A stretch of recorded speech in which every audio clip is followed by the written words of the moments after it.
morning, race fans. This is Grash talking to you. You are live on Racing Statistics. We're about to go into the qualifying session for the Azerbaijan Grand Prix. So we got to talk about Q1 practice one. That was crazy. So in the first 20 minutes, we had basically 4 different incidents all going on at the same, basically one after another. We had the big ones basically were Yuki basically his tire hitting the wall, shunting his tire into the car and getting back with his tire off the rim. We had Gasly's car basically catching on fire, and while that's going on, we had Kevin Magnussen shunting hitting the apex curve and stopping to protect the car.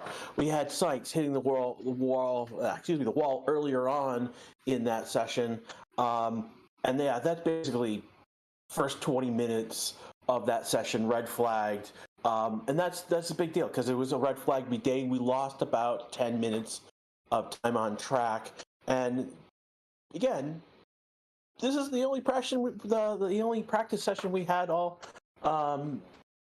this morning, so. It's going to be interesting going into this quali session with the chaos that we had in FP1. Don't get me wrong, it was great. We had all the cars out on the gate within 2 minutes of that session. They were all around circling the track, and it was just team after team having an issue. Mercedes having an issue with their brakes. Hamilton came in. Needed to get his brakes worked on. Russell got his brakes looked at as well. So again, when we came back out, we saw basically Hamilton do like 17 laps on a medium tire. We see De Vries and Tsunoda in the top 10 for the good portion of the session. So AlphaTauri now in that top of the pack of the rest of the best. It's just interesting. We've got also Norris and Oscar also doing well. McLaren being in that top of the pack right now. So yeah, did you like chaos? Because we've got more chaos for you, and it's probably going to be more chaos as we go along, because we got the qualification today. We go to Parc Fermé, and then tomorrow we've got the sprint shootout and the sprint race tomorrow before we get to the race. Don't get me wrong, FP1 set the chaos in FP1 basically gave me a shot of energy to look forward to this weekend. So I'm just trying to see hello chat, just to give you guys a welcome. We've got Dan Shepard from Australia. If you guys want to drop in where you're from, what time it is. For me, I'm in North Texas, so I'm in Central Time Zone in the United States. It is 7:49 a.m. We're about 11 minutes from Quali start.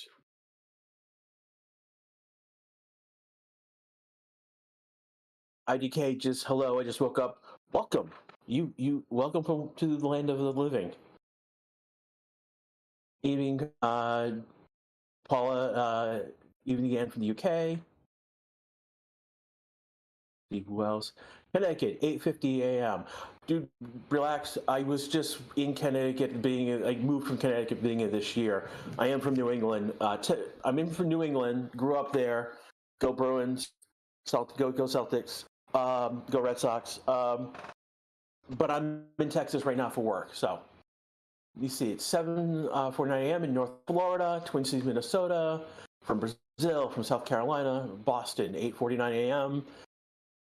From Virginia, it's 6:50 a.m. in Mountain Time. You're one time zone over from me. Spaces from the Kuppler Belt. You have great internet from the Kuppler Belt, apparently. Susan Wallace is on the East Coast. YSF is Morocco. Yeah, dude, Patriots took Gonzalez. That's huge. McArt, yeah, Bruins, yeah. You get one more game and get rid of the Panthers. There is no free channel link. This is a watch along. We expect you to basically be able to watch this with on your TV, or if you're going to watch it online, either go through ESPN Plus or go through F1 TV Pro. Paul is in. It's 1:50 p.m. in UK. I hope you've had a good lunch. France is 14:50, so that's about almost 3 o'clock in France. Louis Hugo is from South Africa.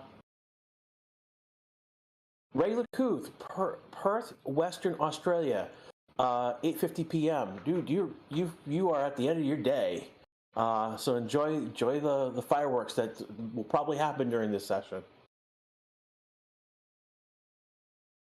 So, given the chaos that has happened, definitely is going to be a good question if Gasly is even going to get out for qualification. And that's going to be interesting. What happens with there?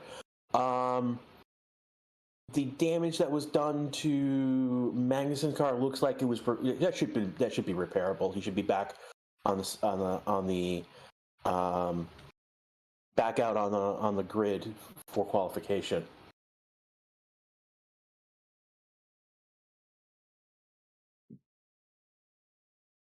Okay.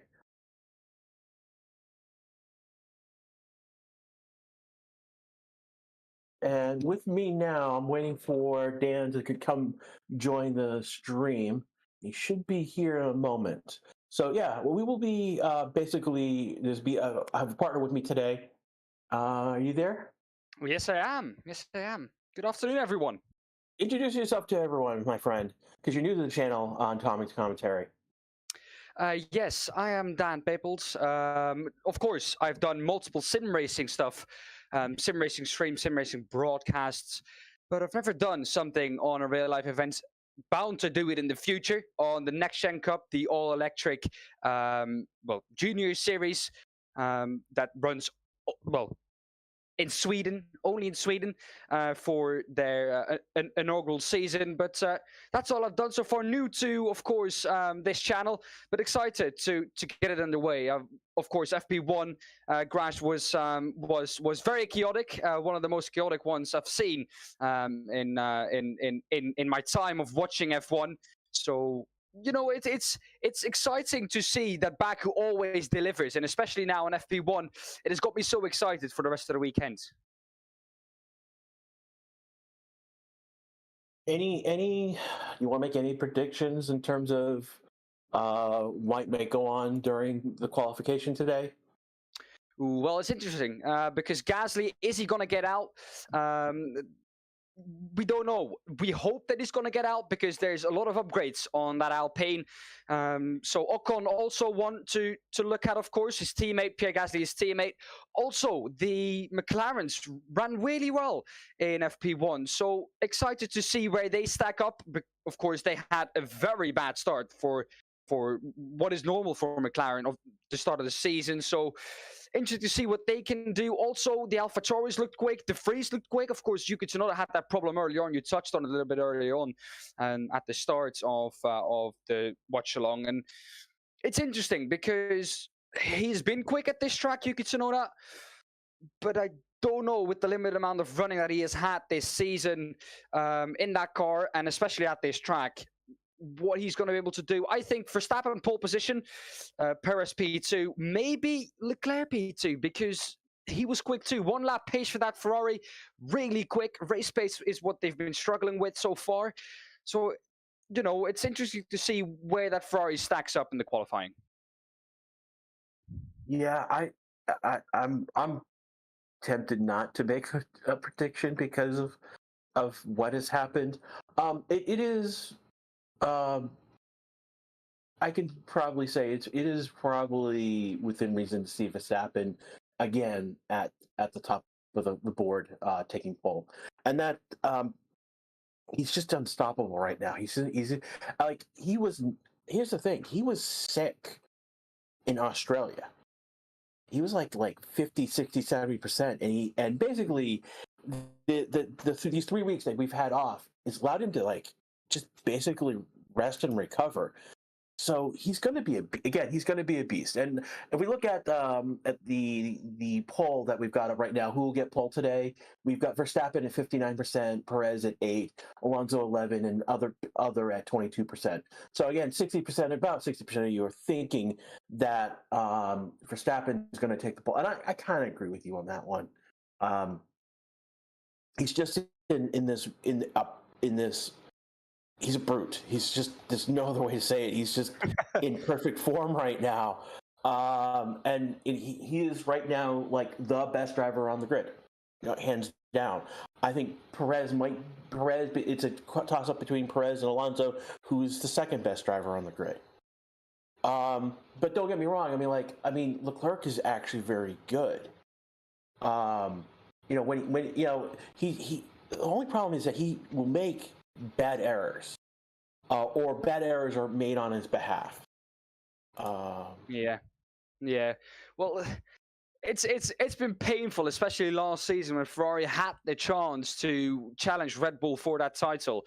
At least at the beginning of the season. At the end of the season, Red Bull was really strong, but it's been. It's been so painful to watch that season for Leclerc, especially because there were so many occasions where that Ferrari, especially in the race, was really strong, but mistakes were either made on Leclerc's side. Go back to Paul Ricard last season, where it was a bit of both. The team left him out too long on the tire, and Leclerc was pushing too hard to try and not lose too much time to the Red Bull ahead, and so many mistakes have been made that season. The start of this season hasn't been any better, really, for Ferrari, nor for Sainz or Leclerc. So it's going to be interesting to see how they bounce back. Leclerc was fast in FP1. Second, I think the gap to Verstappen was about 0.037 of a second. So 37,000 of a second. And that's not a lot, especially not for a Ferrari this season. So we're about coming up on the beginning of the qualifying session. That's about 2 minutes away. Two things of note. It is humid today, and there was some mist during the F2 session, or about an hour and a half ago. The other thing to take into consideration is that it is windy as well. It's about 11.5 kilometers per hour wind going on. So that is something that could be in the cards with what's going on with how people are performing on track. We could get some stronger gusts. And it looks, we just got one of the Aston Martins just pulled out of the garage. Yeah, I think they're stacking up at the end of the pit lane, waiting for the light to go green. Touching on that wind, you said, especially last season, I think we saw the Williams that was very much affected by the wind. This season, a bit less so, but still a lot of cars affected by the wind. So we could see, especially at the end of FP1, the mist coming in from over the sea. And it's interesting to see how that is going to affect the cars, especially down to turn one. Yeah, one of the things about the Williams that's been mentioned multiple times is that they have one of their strengths is in their straight line speed. So wind would be a factor. If it was coming across wind, that would be a factor on that car. Well, will you have the wind on the nose, or will you have the wind, from behind? It's going to be interesting to watch, especially, of course, turn one. If you have the wind on the nose, you can brake a lot later, since you have more downforce at the front. A lot in F1 terms is about a meter or half a meter later, because that let's be honest, Crash, could be the difference between pole position or P2, with how close it has been between the two Red Bull drivers, and especially in practice, what we saw with Leclerc. So that 37 thousandths of a second could have been half a meter of braking later into turn one, and he would have had that first position in practice. It doesn't count in practice. Practice is all nice to be at the top. It doesn't really matter a lot. But what does matter is qualifying now. The format is a lot different than what we're used to. The sprint format from last season is not as it is this season, Grash. We have 2 qualifying sessions. We don't have a qualifying session that decides the sprint grid. We have that on the Saturday. So this qualifying session, ladies and gentlemen, is only for the race on Sunday. This will determine where everyone will be for the race on Sunday. So don't get confused with that. And our times, the times for each of the qualifying session are what we would normally expect for a generic qual. It's for the sprint shootout, which has the different qualifying times. So again, we're starting with 18 minutes here now in Q1, and the cars are now on track, all doing out laps at the moment. Whereas in the sprint shootout, it's going to be 12 minutes for that Q1, I believe 10 minutes in the Q2, and then 8 minutes for Q3. So basically, it really is a shootout. Getting 2, maybe 1 in the Q2, Q3. You definitely, from what I've read, you should have enough time, particularly here on this track, to pit in Q3 to put new tires on, but that won't be the case in Q2 and Q3 tomorrow morning. Now, the fastest lap time we have seen on this track in qualifying was set in 2019 by Valtteri Bottas, so 140.495. I do not expect that time to be beaten here today. However, we will get close. Of course, quickest lap time we saw by Verstappen in the practice session. So he was on top in that practice session. We will see, I think, at least the Red Bull on top, because the Red Bulls have been so strong, Rash. Let's be honest. You can't count them out for that pole position. You can't really go with anyone else. Else would be a long shot. I can't count them out, but if they make a mistake, basically, Red Bull should be on pole. But if Red Bull's not on pole, it's because they've made a mistake somewhere. Yeah. Or someone has pulled out a miracle lap that is amazing. There's basically the two scenarios that I'm looking at. Why Red Bull won't be on pole. And again, we're looking right now. Too early again, people are setting their first laps or first flying laps. Like right now, Albon's in P1, and that's Hamilton is second now, third. Zhou is in P2, Bottas is P. So it's too early right now to get a feel. Yellow flag in sector 1. Who screwed up is the question. Yeah, we're back to green flag. Is basically who went off the track and came back on. Yeah, something that we've seen a lot, especially in practice. I think we had about 13, 14 yellow flags at some point in that practice session. So a lot. But Hülkenberg is going to be the first one to come across the line to set a lap time. If I am correct with that, Hülkenberg is going to come across the line in just a moment time. He's in the third sector now. Has a few purple mini sectors. And it's going to be interesting to see what that Haas can do. I saw the Mercedes in a straight line, especially in practice. It was really slow compared to anyone else. And it seems like that straight line speed deficit is genuine, because the speed that I just saw coming onto a flying lap for Lewis Hamilton, who's purple in sector 2 at the moment, was 328, 329 top speed, which is what they were doing about that speed in free practice too. And we saw the Red Bull hit 340 something, 341 I think in practice on its own. Hülkenberg goes to the top, pipped by Hamilton immediately in a 143.676. So the Mercedes does look quick, but that speed deficit on the straight is going to hurt them in the race for sure. In the last moment, we've had Hamilton's session P1s. Hamilton 143.676. Albon 143.615, and then Bottas 143.646. We're in the 143s.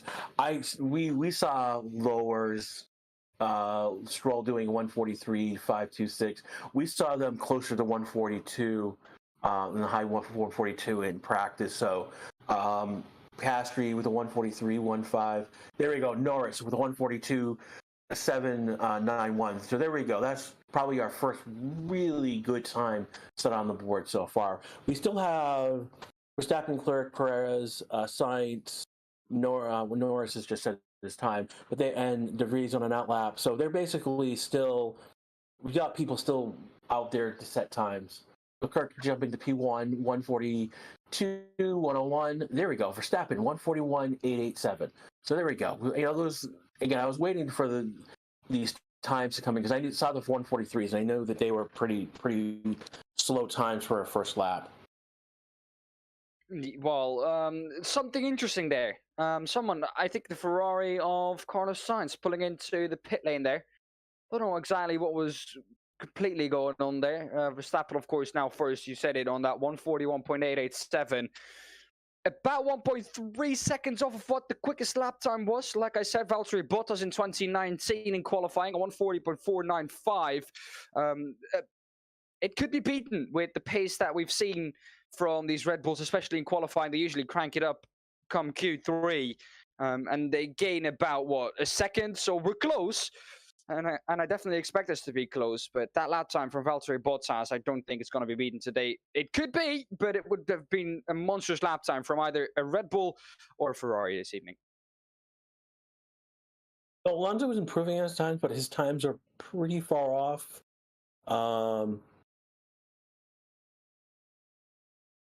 What we expect. He's about to finish his lap and come in on the board. Comes in P3 with a 142.648. Here we go, Fernando Alonso. That Aston Martin, I do think it has been hurt by the improvements that have been made by the whole grid. You saw that they came to, of course, Bahrain winter testing with an incredible car. Ooh. And from there, Zhu goes has a little bit of a spin. Does he hit the wall? He does not. So Zhu, a little bit of a spin early on and down in turn one. And that's easy to do. And that does tell me that we have rear wind. We have the winds coming from behind. Also a bit of a moment earlier on down in what appears to be turn 15. A tricky corner there. We saw in F2 earlier on in qualifying. A couple of drivers having a little bit of a tap onto the wall there. So easy to just wash out a bit too wide there. And just brush the wall a little bit, which can damage that rear or front suspension. As we see Carlos Sainz go for his first flying lap to set a time on the boards.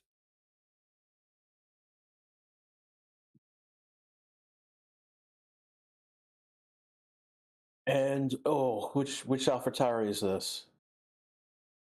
Oh, that is Yuki Tsunoda, I think. Judging by the helmet.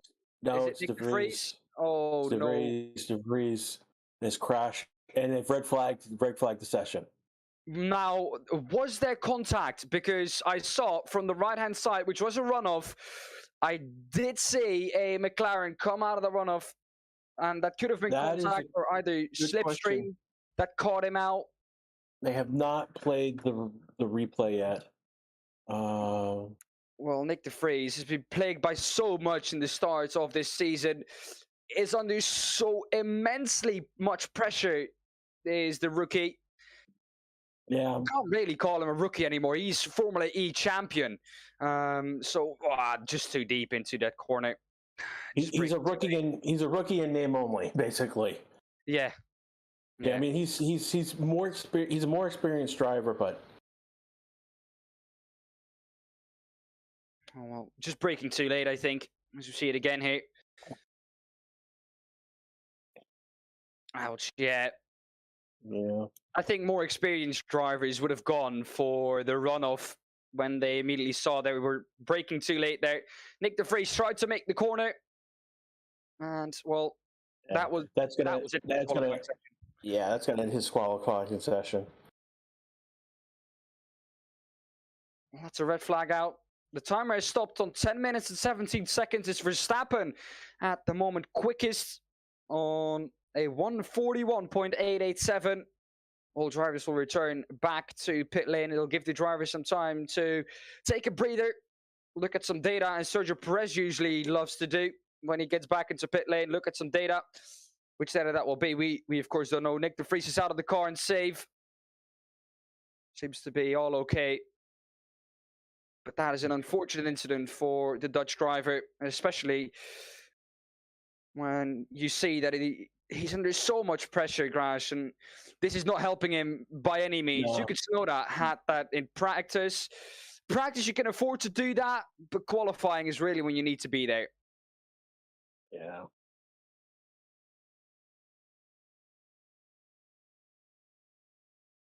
This is also what a street circuit can be. Yeah, and then I don't know what to say. I mean, this is we had chaos in FP1. We have now chaos here. Unfortunately, it's Nick de Vries. All cars back in pit lane now, and I don't know. He was kind of set to be the lead driver at that AlphaTauri team. Yuki Tsunoda would need to earn his spot as first driver. I think so far this season. That was said at one point. There were more expectations on him. There was an expectation that he would be smashing Tsunoda, and he's not doing so. And I think there's a legitimate learning process. The opposite happened, and I think it's more. I think he is learning this year. There's like a lot of tracks he's not been at because he was, he was in the FE, the FE series as opposed to F2. There's a slew of reasons he's learning tracks basically, and I think this is one of the tracks that he's not driven at before.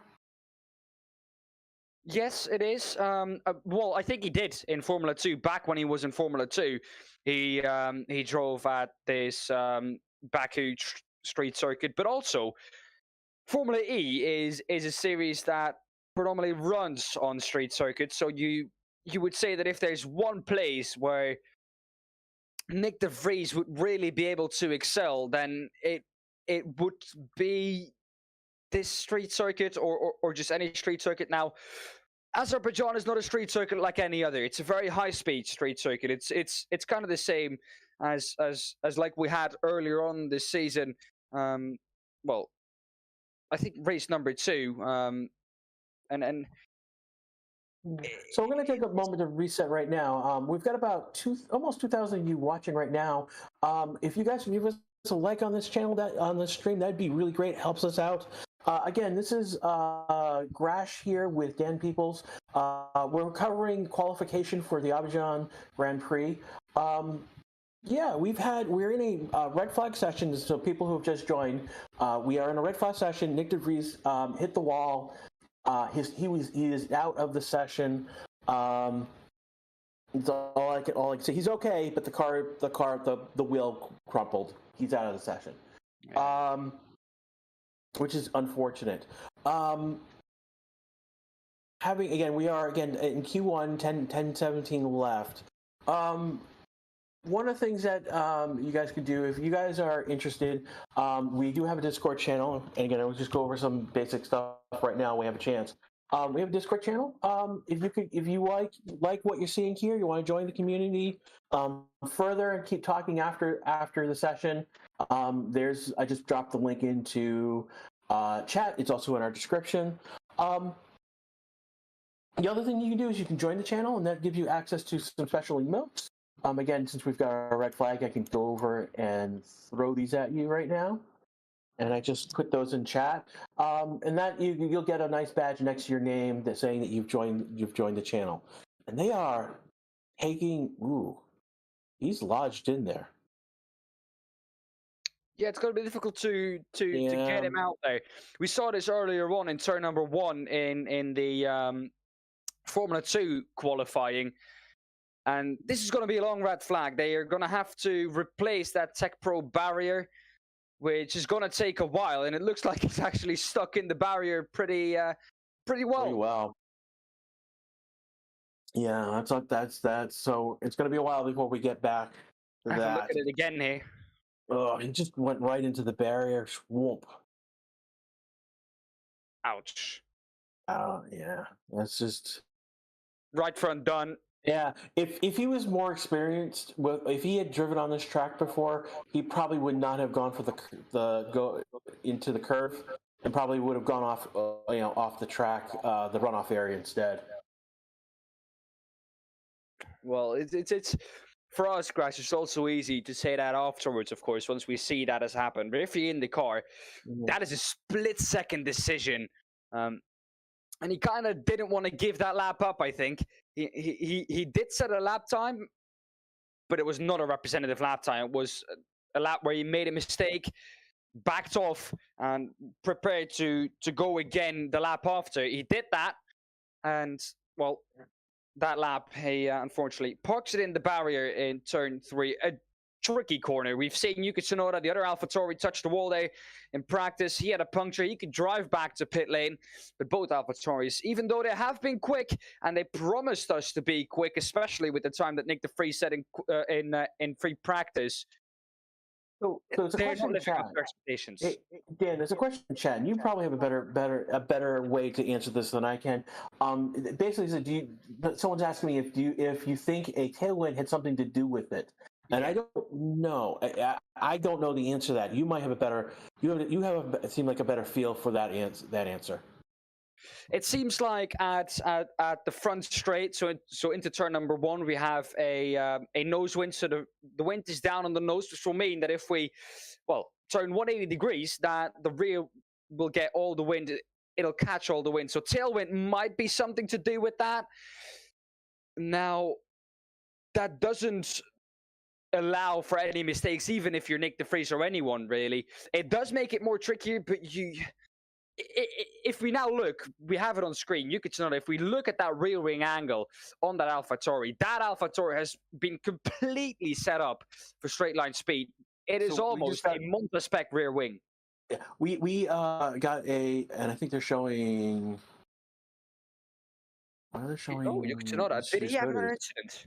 He had an incident earlier in FP1. Oh no, Yuki. Oh, that's where he tagged the wall and his tire came off the rim.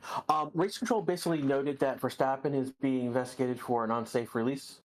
So that's something to be seen where that goes. What we've just seen is not from practice. This is from qualifying. Yuki Tsunoda once again flirting with the walls on the exit of turn number 15. This time, though, not a puncture for him, but once again trying to find the limits here. Of course, Yuki, a lack of practice after he had that puncture. And it is showing there, down at turn number 15, just a bit too wide. And it was really late on in the corner, really late on the exit. So maybe looking at the steering wheel, maybe a little tad too early there for Yuki Tsunoda, trying to adjust something for turn 16. Luckily for the AlphaTauri driver, was able to drive back to pit lane. It seems like all is okay with his car. Suspension still okay, but that is definitely going to be a new set of soft tires under that car crash. Just looking through chat, any big No questions? further investigation, by the way, on that incident for Verstappen for that unsafe release. So Verstappen, I don't think Verstappen personally would have gotten any penalty. I think it would have been a fine for the team, as we've seen so many times this season. If you do have an unsafe release, either in the race or in qualifying or in the practice sessions. So yeah, don't think Verstappen was too worried about that. Looking at some of the emojis in chat are hilariously funny. Fabrice, you have Fabrice. Fabrice, you have definitely are level better. Yeah, that was a nice set of emojis there for. Be careful, the bot does not like a string of emojis beyond like 5 or 6. So surprised that you got away with that at this time. Of course, welcome in everyone. Thanks for joining us. A red flag at the moment out in practice, or in practice, excuse me, in qualifying number 1. In practice, we also had a red flag. That was, of course, because the AlphaTauri from Pierre Gasly caught fire and had to park on the side of the track. Meanwhile, it was also Kevin Magnussen who had to park it down at turn 1. We saw the anti-stall lights come on the dash.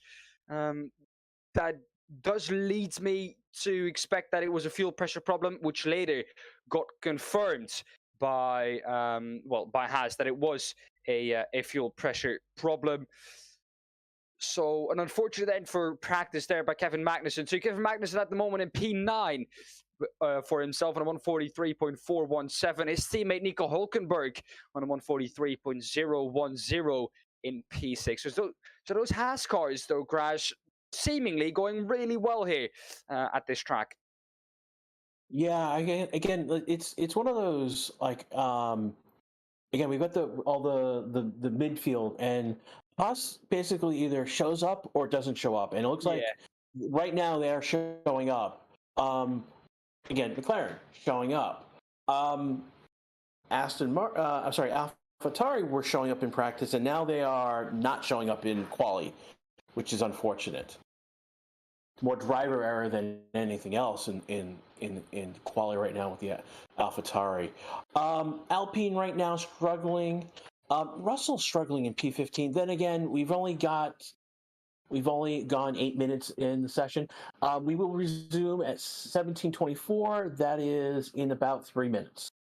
I was about to say we haven't had that message yet, but there we go. So in about 3 minutes, we will get underway again with qualifying. And someone who will be very eager to get a proper time on the board will be Carlos Sainz. He's down on P20 at the moment, behind Nick de Vries, the only one not to have set a lap time, of course. Went into pit lane. What for, I'm unsure about on his first flyer. Came back out and, well, was on a quick lap, but of course that lap got interrupted by the fact that Nick de Vries went into the wall down at turn 3. All the cars waiting in line to get underway again in qualifying. There's one Red Bull in there. I think that's Sergio Perez, who's down on P8 on a 143 at the moment, a 143.3. So he'll be eager to get out there and set a lap time that will be representative with his teammate Verstappen. Verstappen on a 141.887, topping the timing sheets at the moment. As we have a little look at Lewis Hamilton, of course, a 7-time world champion. He's in 5th at the moment, a second off of what Verstappen was able to do, which for a Mercedes isn't too bad this season. Of course, Mercedes struggling at the beginning. They've promised to bring big upgrades to Silverstone later on in the season. And I think earlier on in the season, Toto Wolff even said, I don't care if the car looks like a Red Bull. I'll even put a Red Bull sticker on the car if that is the case. I just want a car that is quick and can compete at the top. And, well, I would agree with him if I was a team boss too, wouldn't you, Crash? Because if there's one thing that you want, it is for your team to be up there at the top, fighting with all the others.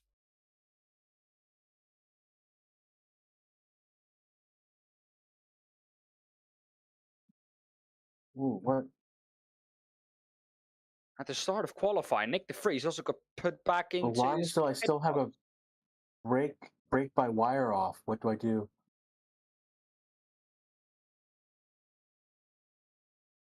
Oh, so it might have been a braking issue.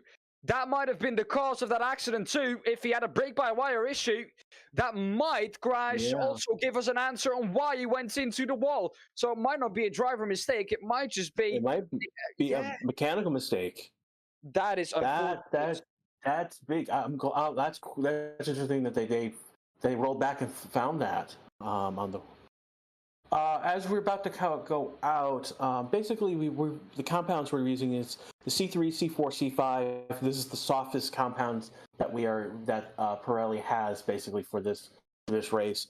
I think the C3 was our fastest. Was on. I think Australia C3 was the soft compound. So we're using it's now the hard compound here in Baku. So a tire that I don't think will be used in qualifying. Of course, on the qualifying on Saturday, you need to have new tires. That is mandatory for every session that you go into. Now, we are green once again. The light has turned green on the pit exit. And it's 10 minutes to go. 10 minutes to go now. So with the sprint shootout, the tires are mandatory. You are required to use mediums in Q1 and Q2, and then softs in Q3. What I don't know is how those requirements affect the allocation of tires that the teams are given.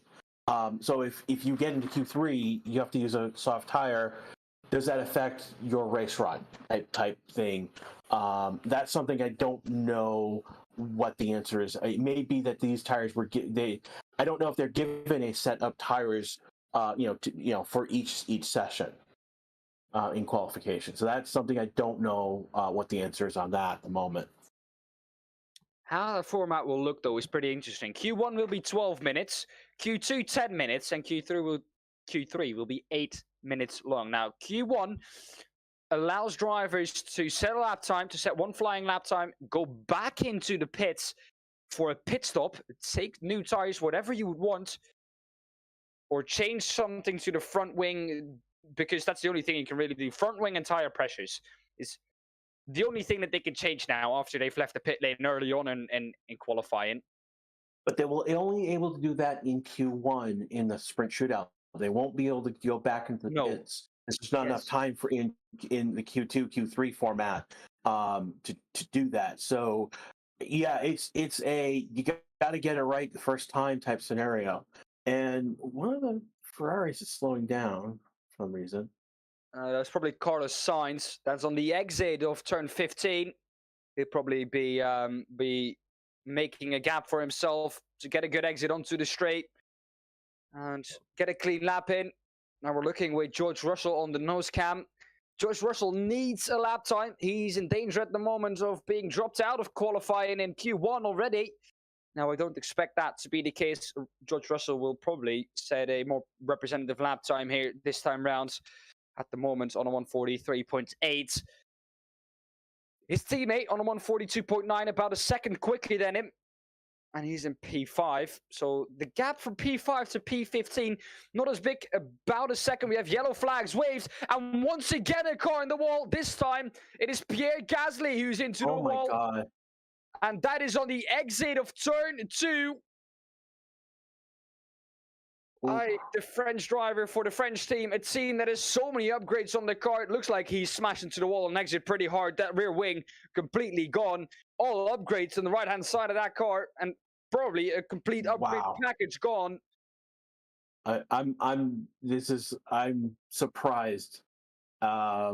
This is another race. This weekend is pretty much over for AlphaTauri before it began. Oh, there we have it. Really... Take a look at that. Tire barrier completely destroyed. And that... Crash, this might be another long red flag. He's parked it on the exits of turn 4 in that little runoff area. It's the same spot. Yeah, same spot. Exit turn 3. Exit turn 3, hit and turn, and that's not how you hit the wall. Ouch, this is not Hell Melon. These cars cannot do the Hell Melon. If you guys know what I'm talking about, you know what I'm talking about. Wow. So we've got another red flag. This is going to take this session longer than expected.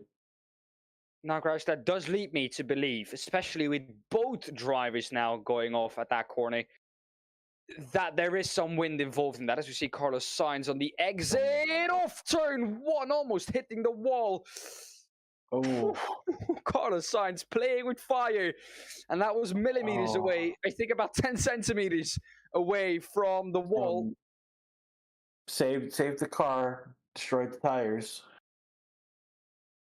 Well, it's better than what Gasly and De Vries did. But that does lead me to believe that wind is involved with that, because Pierre Gasly said too, I can't stop the car. So did Nick De Vries. Now, with Nick De Vries, there might be double trouble there with the winds plus a brake-by-wire issue for Nick De Vries. Now, for Pierre Gasly, that was not the case. We see Pierre Gasly in the car perfectly okay. Let's hope his wrists are fine. We saw him take his hands off the steering wheel once he hit the wall, but that rear wing completely damaged. And I think a complete upgrade package for Alpine gone there, Crash, and that, especially with the budget cap, I think will revert Gasly back to an older spec car. Most likely at this point. unless they have an extra part to replace it with. Hopefully, they have an extra part to replace it with. But we will see. That's something to be looked at as we go forward to the sprint shootout tomorrow in the sprint race. Now, my question to you is, if we have this chaotic qualifying today, what is that going to bring us for the sprint shootout for tomorrow? Because that is basically more of the same. This is, especially with practice in this qualifying, this has been chaos for the drivers, and especially this on and off the whole time. It's so difficult also for the concentration of the drivers themselves. So how do you think the drivers will be coping with all this on and off the whole time?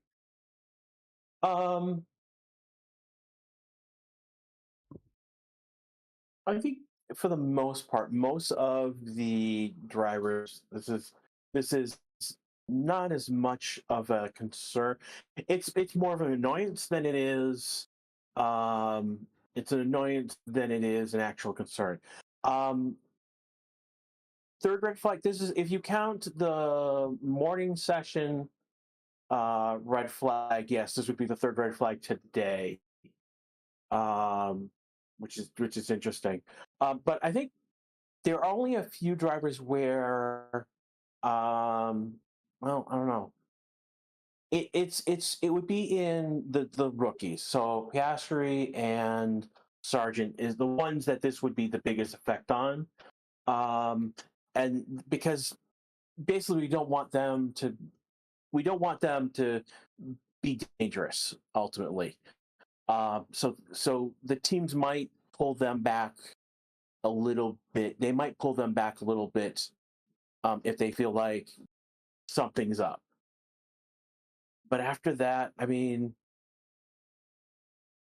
don't know what else to say. I mean, it is what it is. I mean, the drivers who are taking risks right now are the ones getting punished for it right now. Yeah. Well, also, I think earlier on, someone said in the chat too that all these scrub sets of soft, that is something that is going to affect people a lot, because Verstappen last time out with this red flag did not go out. He's still in pit lane since that first red flag, since his first lap, really. And something that we can be sure of is the fact that this is not going to be a representative session. People will just be looking to survive and just to get through into Q2, to get qualifying underway, really, because it's been super on and off. Qualifying has run for the longest, 7 minutes now, because we had an 18-minute start of qualifying, and now we've had 2 red flags already within about 10 minutes of qualifying, with 10 minutes of green flag. This qualifying session, this first qualifying session, already 45 minutes old almost. So it's difficult for the drivers. It's difficult for the teams too, and it's going to be interesting to see how they're going to handle it, especially with all this stopping and starting all the time.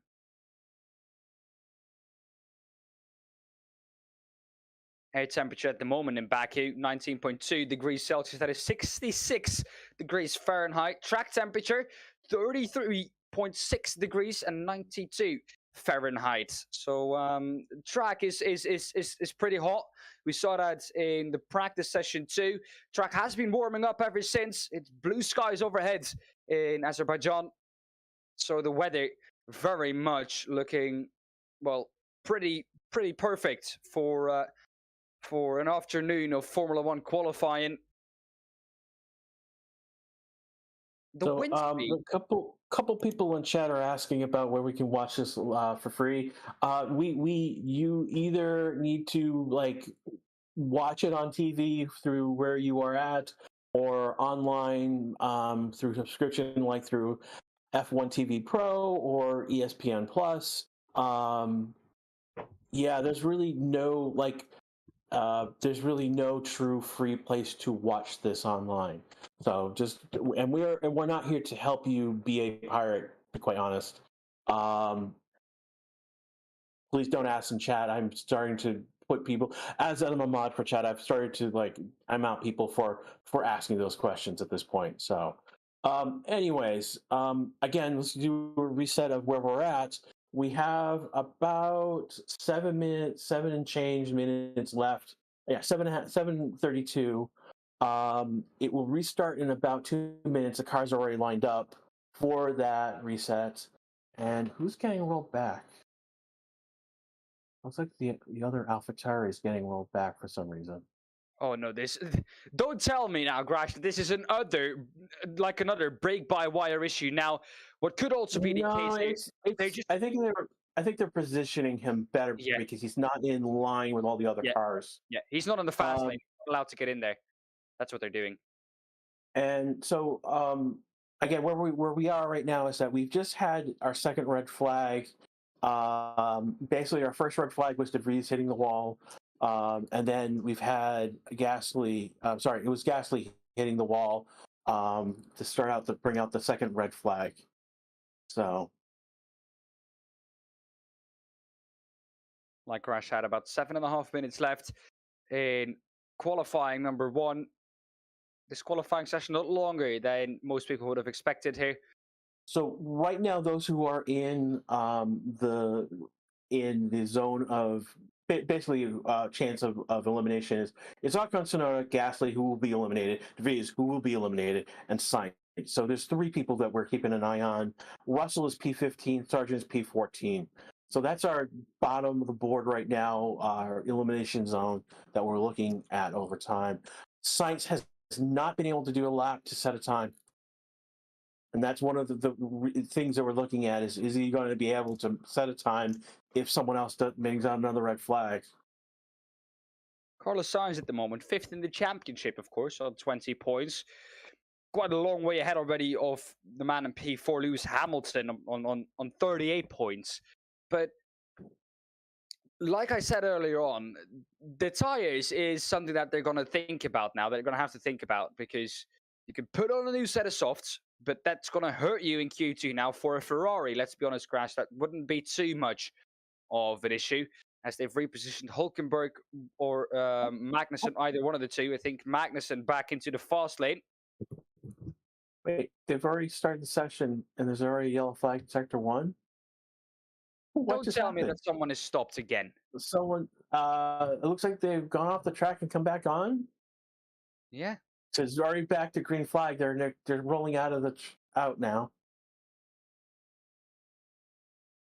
The two Williamses are out first. As we have green flag on the exits of pit lane. Max Verstappen out on the track too, followed by Lewis Hamilton. Behind that, we have, of course, Esteban Ocon, the lone, Alpine remaining. Then we have the lone AlphaTauri remaining, Yuki Tsunoda. So all these drivers now trying to get out of that drop zone. So will Russell try to get out of P15 here, Grash. That's going to be crucial for the Brit. Yeah, and he's one of those drivers. I don't think he's had a good lap as of yet, or had a chance to do a good lap. So that's why he's down in P15. He is better than that, obviously. The car's better than that too. The car's better than that. Same with Sainz. It's just I think both of them have not just haven't been able to get a good lap in for various reasons.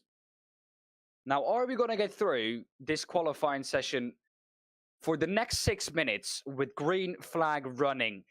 Or are we going to have a red flag again? Because if we are going to have a red flag again with about 5 minutes on the clock, time is going to be trickling away for those at the bottom. So Russell will be safe, but Sainz, Tsunoda, they will all be in trouble.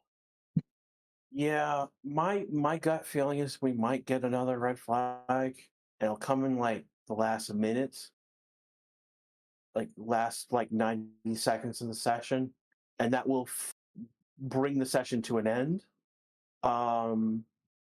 Is basically what my one fear is right now, is that it's someone trying on the edge, trying to push their car, makes a mistake, crashes, brings out the red flag, and then ends the session because there wouldn't be enough time to do an outlap.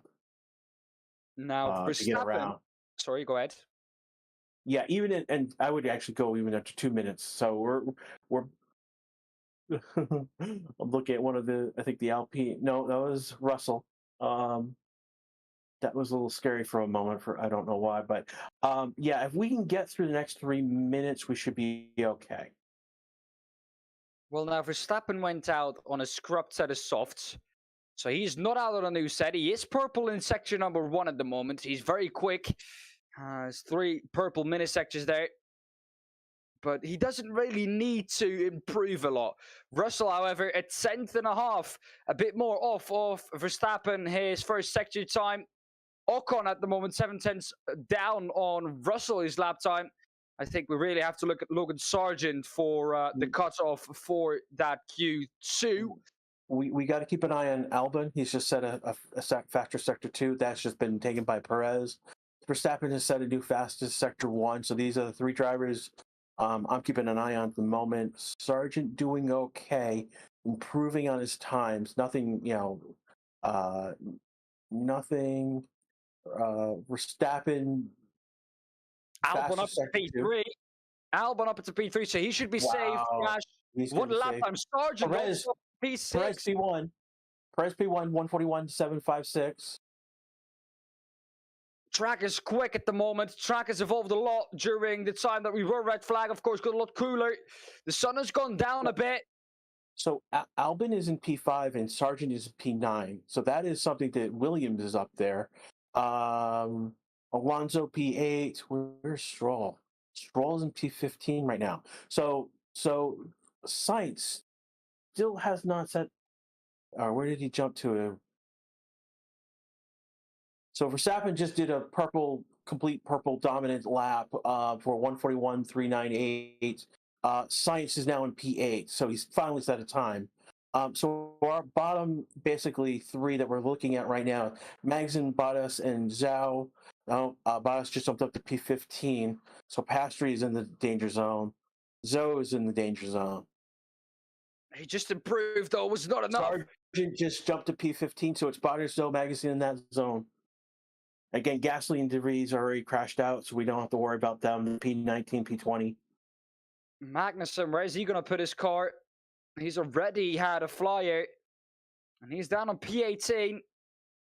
Hulkenberg, at the moment, quicker than Kevin Magnussen. Esteban Ocon here, meanwhile, he has had another moment. This is down into turn 15 once again. A little bit of oversteer.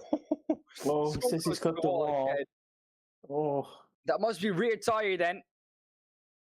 Yeah, a little bit of rear rubbing there. Won't do too much damage. We have under 2 minutes to go in this session now. Won't be too much damage there for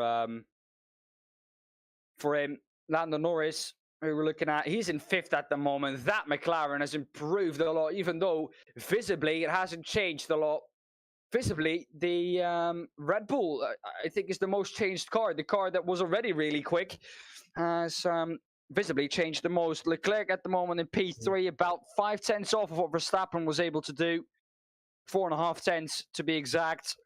And, well, that is more than we were expecting. But for a Ferrari this season, that is not bad, especially not on one pace. On one lap. So Ocon's engineer is basically saying that that nothing. He kissed the wall, but nothing is damaged. Everything looks okay. So where we are right now, the bottom 3 is Bottas, Zhou, Magnussen. Sargent is on the line at P15. Talking about Sargent, Grash, he's improving at the moment. Green in section number 1. He's on a flyer. Albon is too. So we might see Albon go up into the top 5 in a second, maybe into the top 4. Hamilton is only about 0.5 away for him. So Bottas just did a lap. He did not improve. Zhou, just on a lap, did not improve. Magnussen has improved at the beginning of the lap, but is he going to improve enough? Perez doing a flying lap. Sector 1, Sector 2, Faxes, Sector 1, Sector 2 already for him.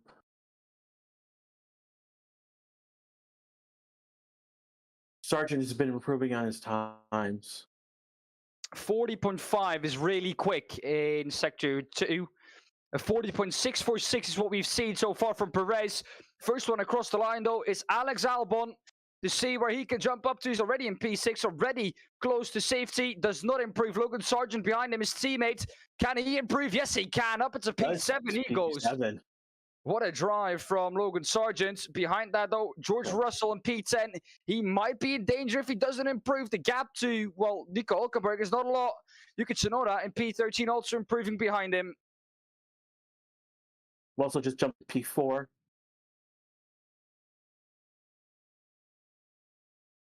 What can Yuki Tsunoda do? The AlphaTauri driver. Yuki Tsunoda jumps himself up into P8. P8. Driver at risk right now is Hülkenberg. Carlos Sainz also far down the order. He will be looking to improve too. He's down on P12.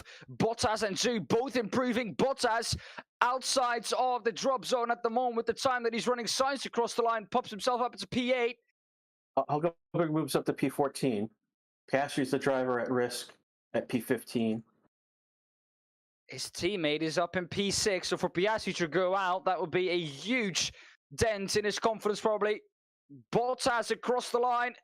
He jumps up into P14, or P13, excuse me, down to P14 because Zhu improves behind him, also to safety.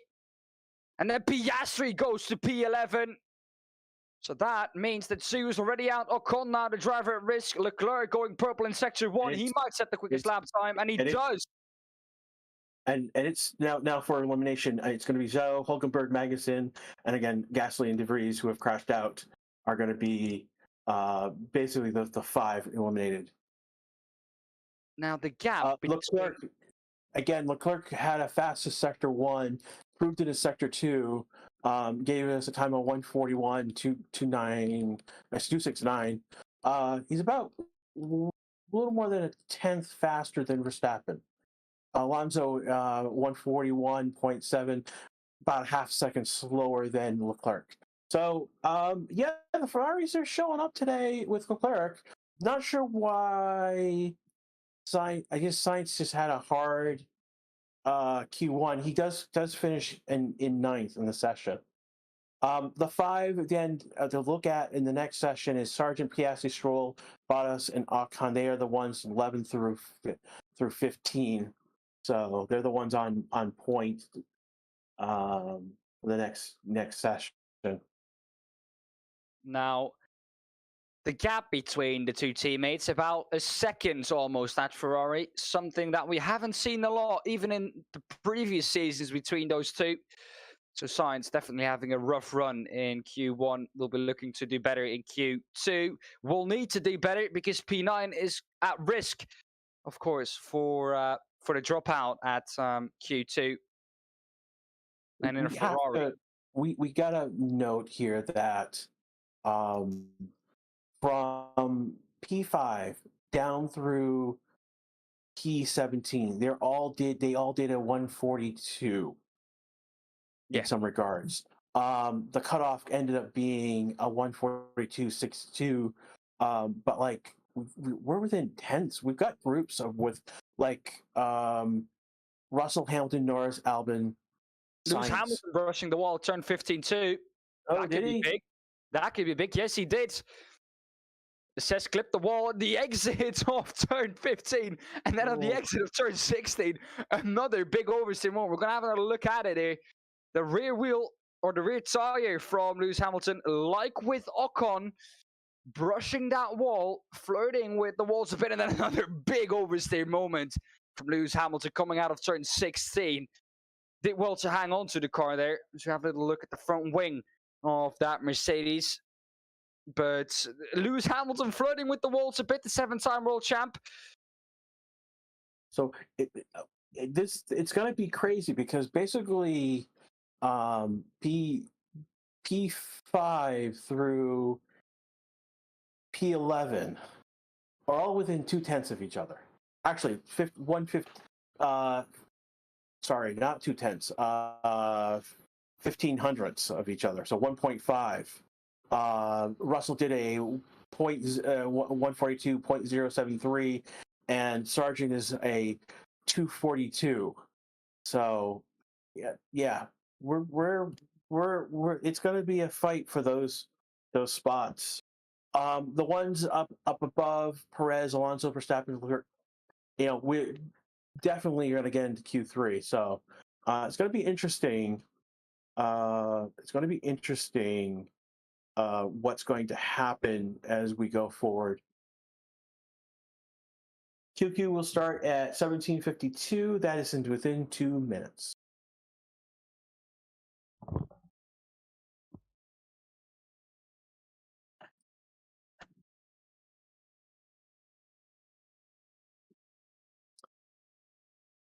Someone in chat is asking if Q2 are the old rules for this session or the new one. I'm not sure which he's referring to. This is the standard qualification session.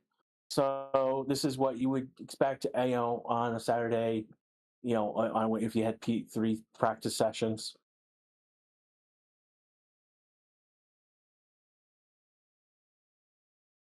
Looking through chat. Any other questions that I've missed? A lot of people cheering for their fans. Go right ahead. We love it.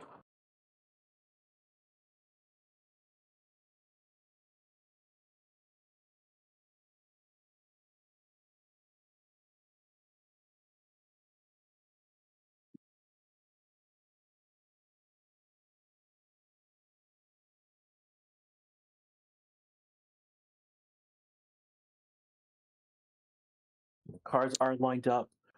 Williams again up front. And again, they are. Where do they end up being? Alvin P9, Sergeant P11. So I mean, Yes. Yuki's car coming off the jack, coming out. Yuki did well.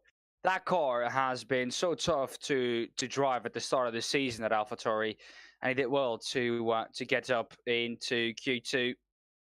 Got through in P10, so technically would have made the cutoff for Q3. Let's see what Yuki Tsunoda is going to be able to do. Of course, Nick de Vries's teammate went out in Q1 due to an unfortunate incident with his brake-by-wire that failed on his car. Is what we are suspecting. This has not been confirmed by the team yet. This is what we are suspecting that has happened, as we are now green on the ends of pit lane.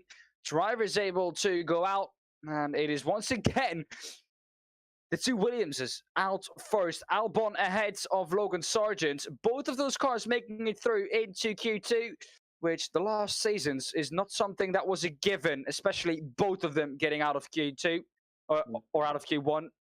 Albon was usually able to do it. Now, of course, with Latifi back in 2022 in that car, he was not quite up to the task of getting into Q3 most of the times. So Logan Sargent... It was painful watching Latifi drive, to be quite honest. Yeah, it was just painful. Well, for us Dutch people, he still is and will always be the GOAT. So without him, we would have had a champion, or we wouldn't have had a Dutch Formula One champion. Yeah. At least in 2021. 2022, I think would have still been Verstappen, but yeah. I think 2021, he literally crashed I think that was the start of 3 different races that he crashed in a row.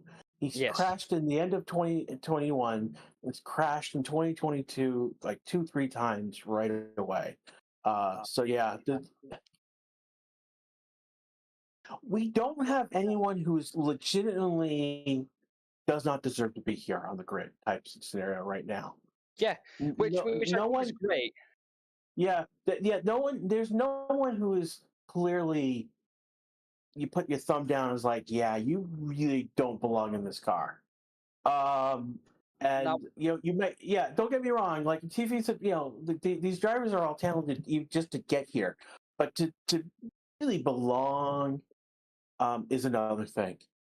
Now, Crash, there's so much talent out there, let's be honest, that does not get the opportunity due to how expensive the sport is to get into Formula 1. As you see now, the top speeds of the cars. Magnussen, 11th quickest, Alonso, 12th quickest, and Gasly, 13th quickest. Gasly, of course, out of the session.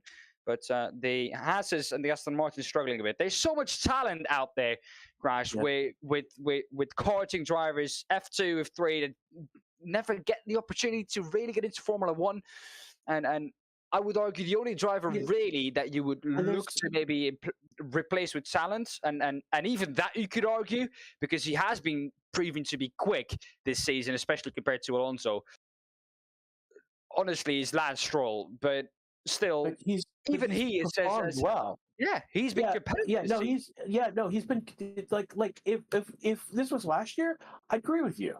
But he's improved as well as his team has improved. Yeah. And that's basically that's the big thing here is that like again in the previous years, there's like again someone stood out as not really belonging, not really performing, and we can't say that this year.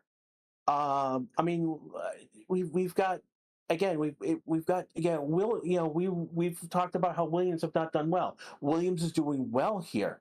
They're doing great. I mean, you can't really again we both of the Haas's are out, but can you really say they don't belong in F1? Particularly after who was on the team previously. So that's one of the big things. Right now, we've got Albon and Sargent P1, P2, Alonso now taking P1, Alonso in the 141.4, Russell and Hamilton now in the 142s. So we're now, board is now shaking out. Perez is now fast sector 1, sector 2 in his sector 3. Perez with a sector time of 35.490 in section number 1. That's the quickest first sector time we've seen here. And Perez has now jumped to 141.131.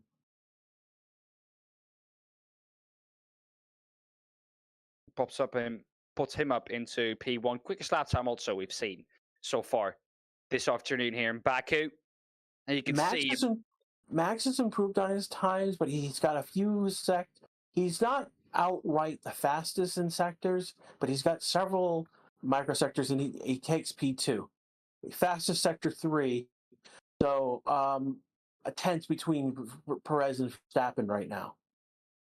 Now, let's be honest, for Verstappen and Perez, really, it's only going to count in Q3. So this is for them. This is just building up to that quickest lap of the session. We are about 7/10 off of the quickest ever lap time around this circuit of a 140.495. So that means we're now 10 minutes left in the session. Norris has still not set a time, and he's in the pits. Leclerc and so Ferrari has not set times yet, but they are on their they've been on out laps. Yeah, so should we see what they're going to be doing next? They've waited for the circuit to calm down a bit. They're the only ones out in sector 1 at the moment. Verstappen also on a slow lap, so they might catch him as traffic, and they might get him into sector number 2. Leclerc at the moment behind Sainz on track. Sainz goes a bit deep, however, into turn 5 and 6. So that is going to be his lap done. Leclerc now the only one behind him on a quick lap of the Ferraris. Sainz once again, Grash, at the beginning of his qualifying laps, not up there. Has struggled a lot in this qualifying session. Now has to, get his way because Leclerc behind him is on a flyer. Yeah, and he's passed him, and now Leclerc is going to be passing Verstappen in a moment on this flying lap. He has done so on the exit of turn 15 into 16. Sainz says that he's struggling with the tires, which is something he did struggle he is struggling with sector 2, sector 3. Not improving on his times. He jumps to P3 with a 141.216, so he's again another within a tenth of Perez, which is crazy. He's about Alonso is 0.2 off of Leclerc, and these are the four that are in the 141. Down bottom, no time set by Norris. He has not left the pit, and I'm not sure what is going on there. Sainz P14. He's got a time that he needs to properly set. Sargent is on P13. He's on an out lap right now. Sonoda's P12. and Bottas is P11. Piastri is Alonso the improving. driver at risk. Say it again. Alonso improving. He's probably going to go to an improved time. However, yes, he is. He goes to 141.370. Behind him, Stroll also on an improvement. Stroll at the moment in P8. Where is he going to get himself up to? Stroll is going to get himself up into P5. 4 tenths behind, 4.5 tenths behind Perez, quickest out on track. Jumps to P7 with a 142.038. That AlphaTauri on this track has been amazing so far, Grash, especially with Nick de Vries earlier on. It's so sad to see him out of the session so early because there was so much potential in that car, and especially for Nick de Vries, especially this weekend, to get some points on the board and get his season going, to gain some confidence back, because he's not had a good start so far. He's on a fast lap right now, and he is P14. He just needs to get himself out of the bottom 5, basically. Yeah. Hamilton is now coming on an outlap, so is Russell. So the Mercedes are going to make their stake for where they should be in a moment or so. A lot of drivers on an outlap. I think Sainz jumped to P5. Staying in. So Sainz is P5, 141.517. Norris finally, and so all the 5 drivers who are in elimination, Albon, Piastri, Bottas, Sargent, Norris, all on outlaps right now. Albon goes for a flying lap. Can he get that Williams into Q3? Something that hasn't been a given in the last 4 seasons for that car. Last 4 or 5 seasons, Albon has, I think, done it only once. And the Williams, is he about to do it for a second time? Alex Albon, some traffic up the road in the form of a Ferrari, gets through that little bit of an oversteer moment into turn 4. On the exit of turn 4, turn 5 and 6, neat and tidy through there. It is a scrappy lap from the Williams. Both of the Williams are on improvement. Sargent behind them on the track. Also, 2.5 tenths quicker than Hamilton, who is at risk at the moment.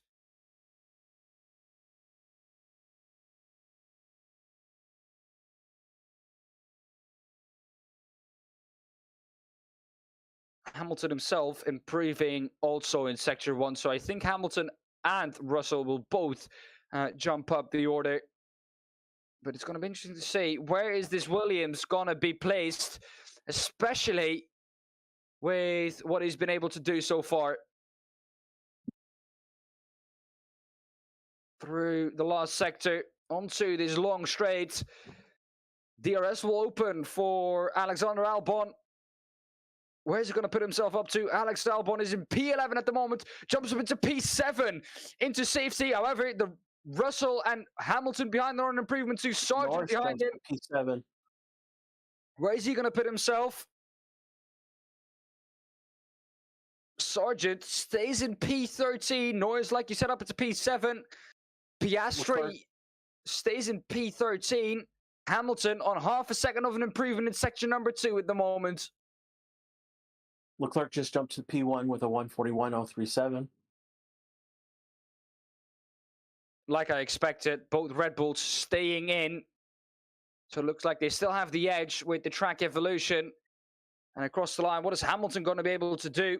On a 141.650. He jumps to P8. Russell needs an improvement too. Bottas, can he improve? He can't. Piastri, can he improve? He can't either. Stays in P13. Russell needs an improvement here.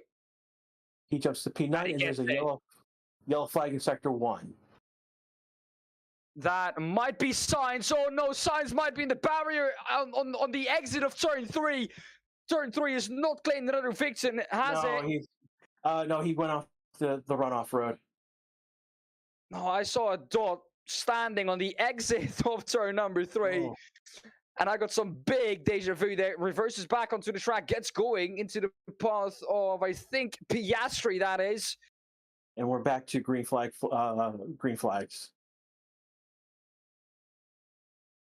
no one really, Crash, on any improvement there. So I don't think that would have, or that signs would have been in the way of anyone. So he is P5, so he's in a good place right now. You see. Again, the five. So Albin is the driver at risk right now, and the elimination zone is Tsunoda, Ocon, Praski, Bottas, and Sargent. Now, our driver is going to go for another flyer because that's what I'm interested to see. Albon here with the big slide. That was a slide exit of turn 4 when he got that Ferrari-ish traffic. Kept it out of the wall, though. Was about 5-6 millimeters away. Here we go for another flying lap. Another drizzle of flying laps coming in. It's Ocon first in the Alpine. He needs an improvement. He's in P12 at the moment, so he needs an improvement to get up into that Q3 position. Needs an improvement of about 0.2 of a second to be safe. However, drivers behind him will also be improving.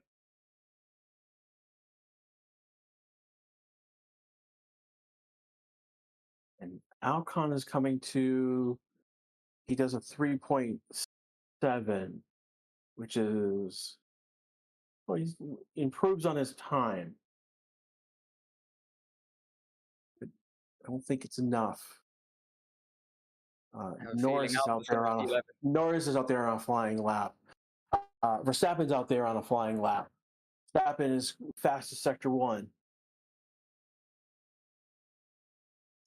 What is that sector 1 time? At 35.474. A really quick sector 1 time, about as quick as his teammate Perez did in an earlier run. That's about is coming to sector 2, and he's gonna do 0.12. This is going to be close. The straight line is going to say it all here. Verstappen is on an absolute flyer at the moment. Another sector 2. Sector 2 purple for Verstappen. Ahead of him is Perez, also an improvement. He had that purple sector 2 first. Verstappen about 0.18 of a second quicker. Ocon across the line, gets himself up into safety. Will he stay there? Albon, not an improvement, so he might well stay in P10 and in safety. Tsunoda behind him is on an improvement too. He might well put Ocon back into the elimination positions. Verstappen, meanwhile, across the line, gets himself up as a P1 at 140.822. Great lap time by the Dutch driver. Alonso could well improve too. He has a purple mini sector in section number 1 and 2. The session has come to an end. P8. Tsunoda, P7. Hamilton is driver at risk, and he's already crossed the line. Russell is P11. Russell's gone into the pit. He's going to be eliminated. So we've got Ocon and Albon left, and Carlos Sainz. I think, and the flag has been thrown. So right now, Russell is eliminated. Bottas will be eliminated. Russell also out of the session. Will not be improving. Mercedes P10 and P11. They are completely off the pace here, Grash, and I did not expect this coming into this race. They have a serious drag issue on that car, and George Russell, Mr. Consistent, last season out in Q2. Ooh. That's a big and genuinely out. However, between the two teammates, Crash, 4,000 of a second between the two. How close do you want it between teammates? I mean, if there's one team that has two teammates that are just on par with each other, it's Mercedes. Russell and Hamilton at Mercedes. Ocon. So in our elimination, we've got Russell, Ocon, Albon, Bottas, and Sargent being eliminated in Q2.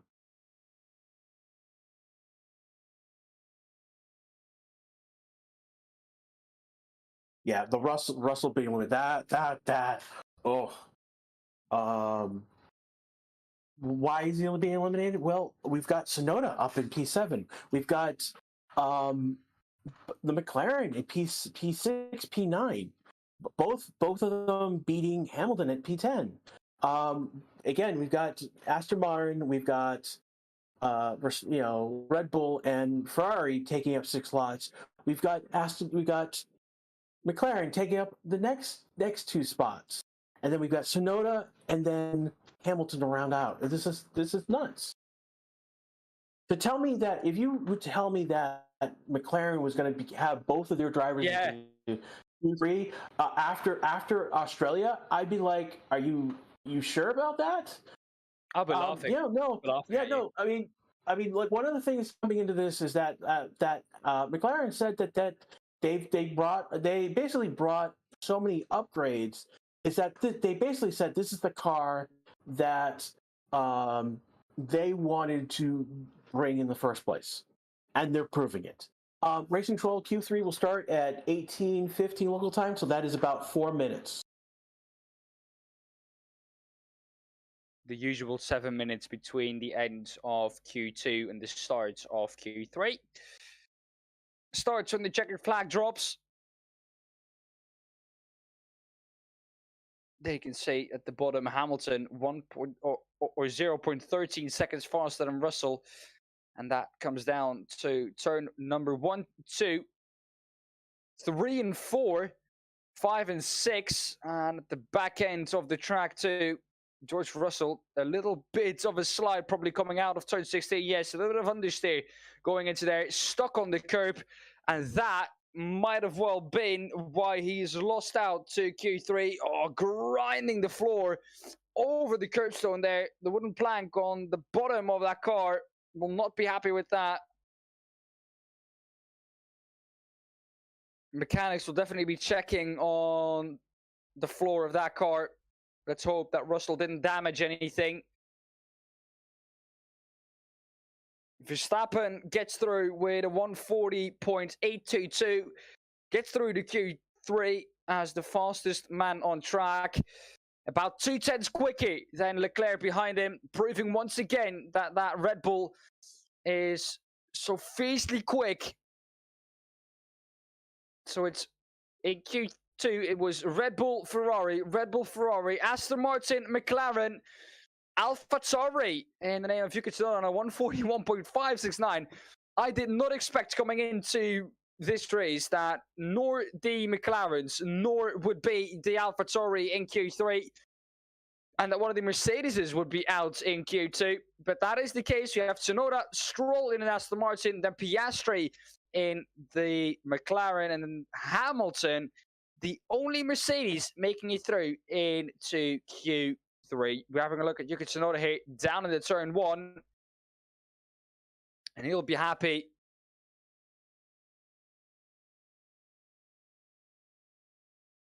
Yuki's happy with his P7.